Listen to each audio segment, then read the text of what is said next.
अस्सलाम वालेकुम नाज़रीन। 17 जुलाई जुमे का दिन और कुछ बहुत अहम तरीन खबरें और तफसीलात हैं जो मैंने आपके साथ शेयर करनी है। यूरोपीय यूनियन की एक रिपोर्ट सामने आई है जिसने इस निज़ाम के मुंह पर एक बड़ा ज़ोरदार तमाचा मारा है। उसके साथ साथ इंपॉर्टेंट 5 अगस्त को कहा जा रहा है कि एक 5 अगस्त से तहरीक का आगाज़ होने जा रहा है। ऑब्वियसली आप लोगों के जहनों में भी आएगा कि हर माह हमें बताया जाता है कि अब अगले महीने तहरीक, अब अगले महीने तहरीक, लेकिन अब वाक़ईतन 5 अगस्त की अनाउंसमेंट सामने आई है। वो डिटेल्स क्या हैं आपके सामने रखते हैं। और इसके साथ साथ हुकूमती जो आप कहें बेंचेस हैं उनके अंदर कोई रद्दोबदल होने जा रही है, काबीना के अंदर कोई तब्दीली होने जा रही है, वो भी बताएंगे आपको। रहीम यार खान में एक बहुत अफसोसनाक वाक़या पेश आया है, वो भी रखते हैं। मशरिक़ वस्ता की सूरत हाल और उसका इम्पैक्ट कितना आएगा पाकिस्तान के ऊपर, हम फॉल आउट बर्दाश्त करेंगे और वो शुरू होने जा रहा है कामात से दोबारा, वो तमाम तर चीज़ें आपके सामने रखेंगे। आगाज़ करेंगे, बहुत इंपॉर्टेंट है, यूरोपीय यूनियन की एक रिपोर्ट सामने आई है। यूरोपीय यूनियन की जो रिपोर्ट है उस हवाले से बड़ा अहम एक तो आपके साथ ज़िक्र करना कि यूरोपीय यूनियन की जो रिपोर्ट सामने आई है उसमें पाकिस्तान की अदालती निज़ाम, पाकिस्तान के अंदर इंसानी हुकूक, पाकिस्तान के अंदर लोगों को तहवील में रख के उनके साथ बदसलूकी करना, ख़वातीन के हकूक, अक़लियतों के हकूक, बच्चों के हकूक, अदालती जो निज़ाम है उसको किस तरीके से सियासी सरपरस्ती के आगे आपने झुका दिया है और वो बिल्कुल उनके अंडर प्रेशर काम कर रहा है। पाकिस्तान का इलेक्टोरल प्रोसेस पर भी बात हुई है। ये जो ईयू की रिपोर्ट है ये बेसिकली जीएसपी प्लस स्टेटस जो है पाकिस्तान का, उसकी मॉनिटरिंग के लिए ये बेसिकली एक जायज़ा रिपोर्ट दी है। और अब ये एक किस्म की वार्निंग भी इसको आप कह सकते हैं, क्योंकि अगर इसके बाद पाकिस्तान ने ये जो कुछ शोबे हैं, क्योंकि कुछ 27 ऑब्लिगेशंस थी उनके ऊपर अमल दरामद करना था, उसमें से कुछ जगहों पर चंद जगहों के अंदर कोई अहम पेशरफ्त ज़रूर हुई है, मस्बत पेशरफ्त, लेकिन मजमूई तौर के ऊपर जो ईयू की रिपोर्ट है वो कह रही है कि कोई जो है वो हालत नहीं है पाकिस्तान की और अपने आप को इम्प्रूव करें, बेहतर करें इन तमाम तर शोबों के अंदर जिसमें मैंने आपके सामने जो शोबों को जिक्र किया। अगर नहीं करते तो हम जीएसपी प्लस स्टेटस जो है वो पाकिस्तान का रिवाइज़ करने के ऊपर मजबूर हो जाएँगे। और उसमें बहुत इंपॉर्टेंट जो मैंने आपको बताया कि अदालतों के हवाले से लिखा गया है, पाकिस्तान के इलेक्टोरल प्रोसेस के हवाले से भी लिखा गया है कि पाकिस्तान का जो इलेक्टोरल प्रोसेस है उसके हालात बहुत ख़राब हैं और उसके अंदर वो आज़ादी नहीं है। अभी देखिए बिल्कुल लेटेस्ट गिलगित बल्तिस्तान का इलेक्शन भी हुआ और जो कुछ उसमें हुआ, मैं और आप बहुत अच्छे से जानते हैं, यानी pre poll rigging, post poll rigging, जितनी भी टर्मिनोलॉजीज़ आप फिट इन कर लें, तमाम तरीके से जो है वो धांधली की गई है। कोई तरीका ग़ालिबन रहा नहीं गया होगा। मुझे लगता है अगर थीसिस को लिखना शुरू करें कि पाकिस्तान में किन-किन तरीकों से धांधली होती है इंतखाबात में, तो उसके लिए बहुत आसानी हो जाएगी। पाकिस्तान के इलेक्शंस को देख लें।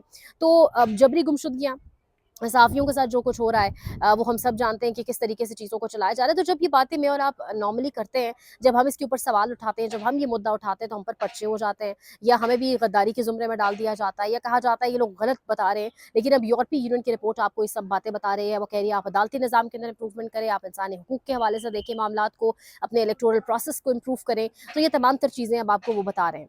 तो ये जो है वो सारी सिचुएशन है। अब माज़रत कीजिएगा, ये जो पीछे आवाज़ आ रही है, बेसिकली मैं एक प्लेग्राउंड में मौजूद हूँ जहाँ मैं अपने बेटे को लेकर आती हूँ, क्योंकि समर वेकेशंस है बच्चों की और बड़ा इंपॉर्टेंट है कि वो कोई एक्टिविटी करें, फिजिकल एक्टिविटी बहुत इंपॉर्टेंट है। तो वो यहाँ पर फुटबॉल एक क्लब है जहाँ पर उनको फुटबॉल खेलना सिखाई जाती है एंड एवरीथिंग। सो बेसिकली जो मकसद है वो फिजिकल एक्टिविटी करवाना है। तो ये उसके पीछे कोई कंस्ट्रक्शन भी हो रही है उस एरिया में, तो उसका शोर भी है, साथ आपको बच्चों का और विसल वो जो कोच करते हैं सिखाते हुए बच्चों को, उसके शोर की आवाज़ें भी आएंगी। तो एक्सक्यूज़ कीजिएगा, प्लीज़ उसको इग्नोर कीजिएगा, क्योंकि खबरें बड़ी इंपॉर्टेंट थी तो मैंने आपके साथ साथ साथ शेयर करनी थी। तो एक तो यूरोपीय यूनियन की रिपोर्ट सामने रखें। अच्छा, आप सब लोगों के जहन में आएगा कि यूरोपीय यूनियन ही है जिसने हमारी इलेक्शन रिपोर्ट को दबाया हुआ है, छुपाया हुआ है पाकिस्तान की, एक कॉमनवेल्थ ने और एक यूरोपीय यूनियन ने। तो देखिए यही तरीका होता है कमज़ोर हुकूमतों को मैनिपुलेट करने का, उनसे बातें मनवाने का। एक तरफ इलेक्शन रिपोर्ट छुपा के रखी हुई है, उसको सामने नहीं ला रहे, दूसरी तरफ इस हुकूमत को एक ज़ोरदार इस निज़ाम को तमाचा भी मार दिया है।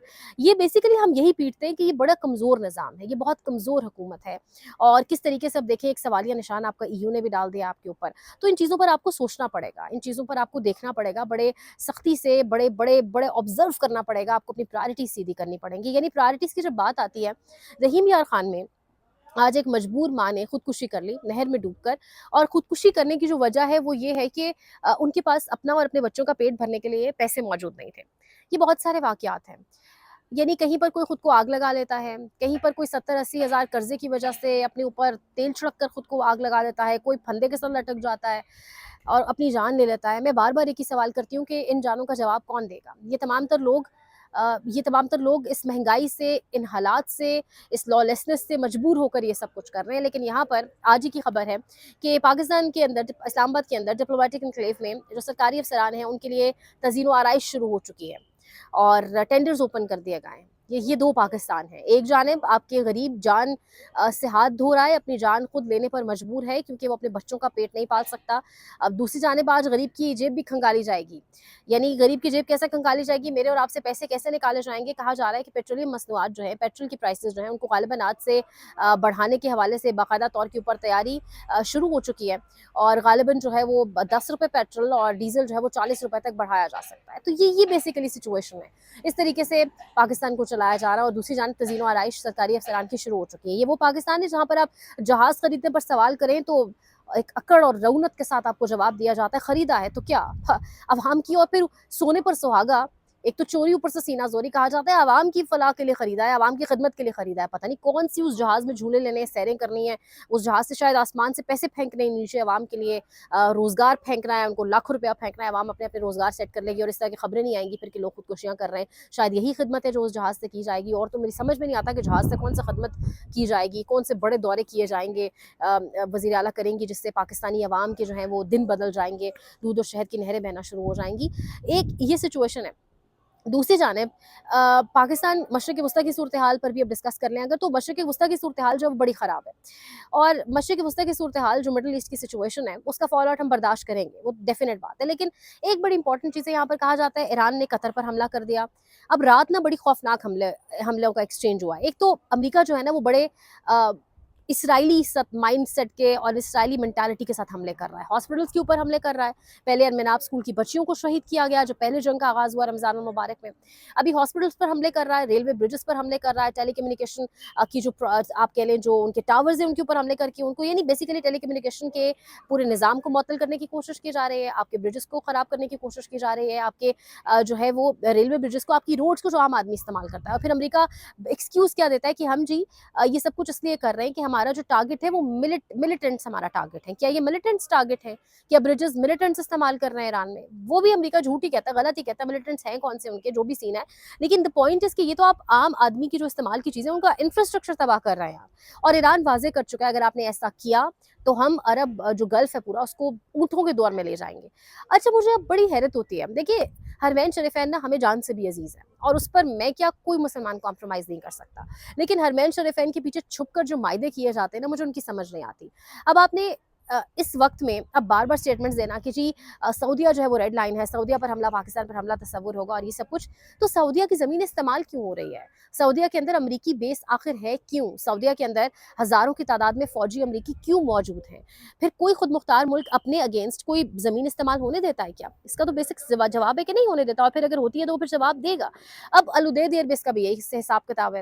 اوپر سے قطر کے اندر تو یہ حساب ہے جی کہ قطر میں جو ہیں وہ سب سے بڑا امریکہ کے 2 سینٹ کام کے ہیڈ کوارٹرز ہیں. ایک فلوریڈا میں ہے امریکہ میں، اور دوسرا قطر میں کہا جاتا ہے. 10,000 سے زائد فوجی بھی ہے وہاں پر امریکہ کے. تو وہاں پر تو ایران نے ڈیفینیٹ سی بات ہے اٹیک کرنا ہے. یہی انہی سرزمینوں کو تو استعمال کرتے ہوئے ایران کا انفراسٹرکچر تباہ ہو رہا ہے. تو کیا ایران اٹیک نہیں کرے گا؟ کیا ایران جوابی کارروائی نہیں کرے گا؟ تو یہ بڑی اہم چیزیں ہیں. یعنی یہ بہت سوچنے کی بات ہے. ہم کہہ دیتے ہیں ریڈ لائن ہے، ریڈ لائن حرمین شریفین ہمیں کوئی نہ بتائے، وہ ہمیں پتہ ہے ہماری ریڈ لائن ہے. یعنی اس پہ تو کوئی دو رائے ہو نہیں سکتی. لیکن یہ حملے ایران سعودیہ پہ یا قطر پہ یا بحرین پہ نہیں کر رہا، یہ امریکی اڈوں پہ کر رہا ہے. تو ان ملکوں کے سوچنے کی بات ہے کہ ہم نے امریکی اڈے اپنی سرزمین پر کیوں بنانے دیے. یہ بہت اہم چیز ہے. اور اس کروشل ٹائم میں کل میں دیکھ رہی تھی، بڑی خبر تھی کل رات کی، کہ دفاعی معاہدہ ہو چکا ہے سعودیہ اور امریکہ کے مابین اس کروشل ٹائم میں. تو مسلم ممالک نہ دیکھیں، باب المندب بھی ہے ہمارے پاس، اسٹریٹ آف ہارمز بھی ہے ہمارے پاس. لیکن میں بار بار سوچتی ہوں، بڑے افسوس کی بات ہے کہ ہم ان تمام ریسورسز کا، ان جغرافیکل پاورز کا فائدہ نہیں اٹھا سکتے. اس کی وجہ یہی ہے کیونکہ ہم آپس میں بٹے ہوئے ہیں، ہمارے نظریات بہت مختلف ہو چکے ہیں. تو یہ ایک جانب ساری سچویشن ہے جو آپ کے سامنے رکھنی تھی. اور اب بڑے خطرناک حملوں کا تبادلہ ہو رہا ہے، اور اب دیکھتے ہیں معاملات کس طرف جاتے ہیں. اس پہ آپ کو ساتھ ساتھ اپڈیٹ کریں گے. 5 اگست سے تحریک کا آغاز ہونے جا رہا ہے. محمود خان اچکزئی کہہ رہے ہیں جی کہ تحریک انصاف کے لوگ بھی تیاری پکڑے. 5 اگست سے ہم سڑکوں پر نکلنے جا رہے ہیں. 5 اگست کو عمران خان کو 3 سال بھی مکمل ہو جائیں گے ان کی قید کو، جو ناحق قید ہے، ایک واحد قید ہے جس میں کوئی ضمانت ان پورے 3 سال میں نہیں ہوئی. یعنی واحد ہی وہ سیاستدان ہے. ویسے تو بہت سارے سیاستدانوں نے جیلیں کاٹی، وہ الگ بات ہے ان کی جیلیں ایسی نہیں تھیں پاکستان کے سیاستدانوں کی، لیکن ان کی جیلیں بھی ایسی نہیں تھی. اور 3 سال میں ایک بار بھی ضمانت نہیں ہوئی. آپ اندازہ کریں. تو یہ سچویشن ہے اس ٹائم تمام تر. اب تو فیملی کو بھی نہیں ملنے دیا جا رہا. 3 سال بھی مکمل ہو جائیں گے، اب 20 ایک دن رہ گئے. 5 اگست سے ایک نئی تحریک کا کہا جا رہا ہے آغاز کیا جائے گا. اور پھر اس تحریک کے بعد سڑکیں گرم ہوتی ہیں، چیزیں کس طرف جاتی ہیں. آج ایک بڑی خبر یہ بھی آ رہی تھی की। हफीज़ुल्लाह नियाज़ी साहब और ये मकबूल जान साहब के साथ बैठे हुए थे, और हफीज़ुल्लाह नियाज़ी आप जानते हैं कि मुख्तलिफ कॉरिडोर से उनके राब्ते भी हैं। उनका अपना बेटा एक कैद काट रहा है, हसान नियाज़ी, बड़ा जवान बहादुर वकील, और जिस तरीके से वो कैद काट रहा है, तो वो उस हवाले से भी खबर सामने आई है। हफीज़ुल्लाह नियाज़ी साहब कह रहे हैं कि मैं एक जगह बैठा हुआ था और मुझे किसी ने कहा है, बड़ी पक्की खबर दे रहा हूँ, बड़ी पक्की खबर दे रहा हूँ, हुकूमत घर जा रही है। सो हुकूमत घर जा रही है, ये हमें बहुत लोग खबरें तो दे रहे हैं, बहुत लोग इस खबर को ब्रेकिंग न्यूज़ करके अपने अपने यूट्यूब के ऊपर चला तो रहे हैं, लेकिन हुकूमत घर जा रही है कि ग्राउंड पे क्या सूरत हाल है। 5 अगस्त से चीज़ें मज़ीद क्लियर होने लग जाएंगी किस तरीके की, क्योंकि अगर हुकूमत को घर भेजना है और साथ ही अवामी प्रेशर भी सड़कों पर आ जाता है और बड़ा प्रेशर आ जाता है जिसको कुचल नहीं सकती रियासत, तो फिर चीज़ें किस तरफ जाएंगी, ऑब्वियसली बहुत चीज़ें क्रिस्टल क्लियर हो जाएंगी। तो ये तमाम तर अपडेट्स थी जो मैंने आपके सामने रखनी थी। एक एएसपी है जिन्होंने ज़ियारत में अपनी as a first time as an ASP अपनी जब वो भर्ती हुए फोर्स पुलिस फोर्स के अंदर, तो उन्होंने सर्व किया।